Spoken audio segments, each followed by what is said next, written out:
first film? Like, when you say you've been doing this since you was a kid. What was the first project? Yeah, so I got back into acting as I got older, like starting in like my 20s. And so I want to say the first film I think that I did was it's a brother named Mark Harris who we know Mark Harris. Yeah, you know Mark. He did a horror movie called Holla If You Hear Me. It's actually on Tubi now, but they changed the title. It's called Like Holla. they did mine. Yeah. I know. Really? Yeah. Oh, it's not called Mr. Mata? It's Who is Mr. Mata? Really? And I was like, who's that? You know what I'm saying? Like, that's, yeah. It says, who is Mr. Mata? So if y'all looking for it, y'all can type up Mr. Mata, it'll come up. Yeah. But the title is Who is Mr. Mata with some artwork that I've never Jesus. used. Because it's not, if you watch it, Mr. Mata is not one person. That's two people. You dig what I'm saying? It's Mr. and Mata. But, you know. I wonder how they come up with those marketing decisions. I don't know if it has something to do with ownership. Okay. Yeah, because I would say in the case of Holla If You Hear Me, maybe there was some stuff with Tupac or whatever that went on with that. But the title that they changed it to, I was like, What is it now? now it's called Holla If I Kill You. So I was like, and they couldn't just call it Holla because there's another horror movie called Holla. But that was probably my first role in a movie that I had, and God, it was years ago. And I won't give away the ending of that, but I play a very intricate role in that one. That was my first foray into in front of the screen. Yeah, so here's my thing. People don't realize, and a lot of people watching don't realize, it's so much, there's so many other things that you can do in the business to, get a job. You don't have to always be in front of the camera. Mm-hmm. Tell us, how did you get, not only from, in front of the camera, but you also behind the scenes? Yeah. That's something that I've been interested in forever, because what I want, the things I want. So, like, how did you end up in that space? Yeah, so my journey is kind of crazy because I started in film and television back in '98. I started as a security guard. Gotcha. I can't secure nothing, but Right.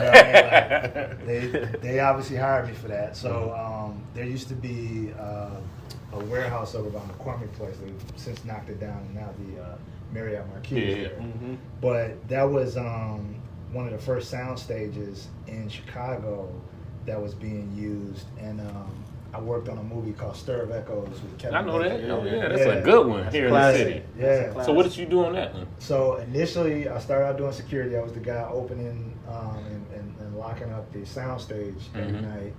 And then the production manager came to me and was like, "Hey, are you interested in working on set?"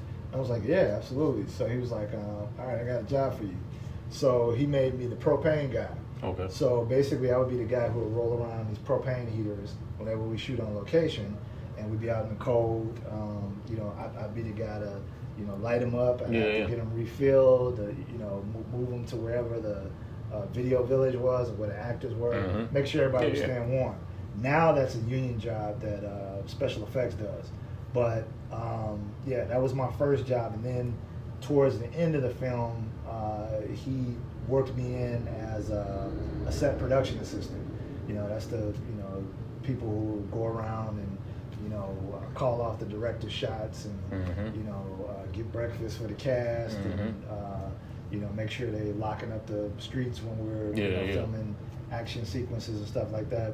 So I started doing that, and then that at the time, Chicago had one studio that was here, which was Chicago Studio City. Which one is that? On West Side? Roosevelt? Roosevelt and Central. Yeah, by my land. Yeah, exactly. Which one is by Ogden? That's CineSpace. That's the big one. That's the new money. You know what I'm saying? That's the new money.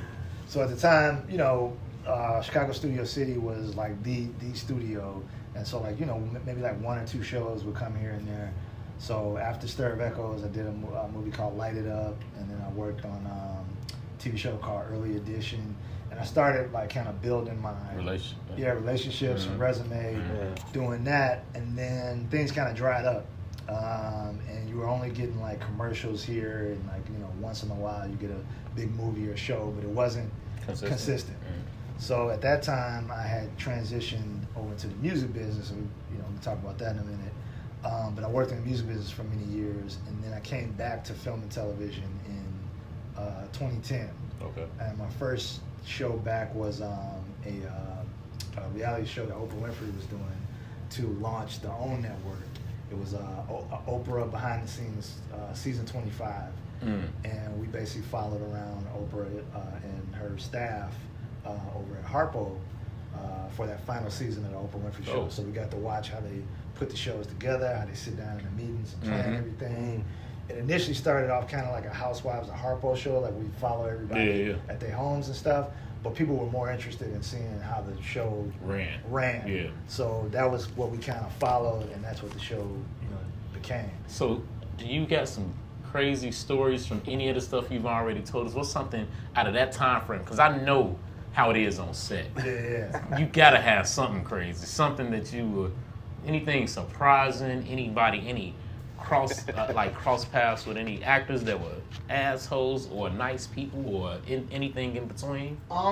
Yeah, I mean, you definitely over the years have gotten that. I mean, I think in the early years, I was like just kind of learning my way around the business or whatever. So like, I would say initially, one of the early things I remember that I laugh about it now. At the time, I thought it was kind of like weird. But Sarah Gilbert, who plays Darlene on the Roseanne show. Yeah. She was in the movie Light It Up. And, as a PA, we used to have to, get them breakfast, get the actors breakfast and stuff.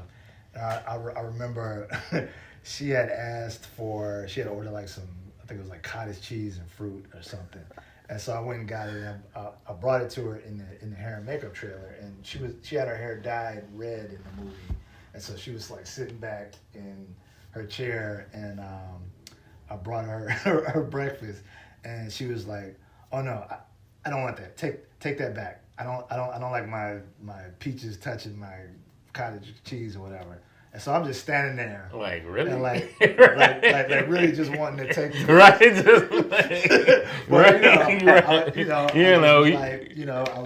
I was new in the business. I was young or whatever. So, but I mean, like the rest of the shoot, she was cool. But it was like that one would think was weird, like. Yeah. But yeah, no, man.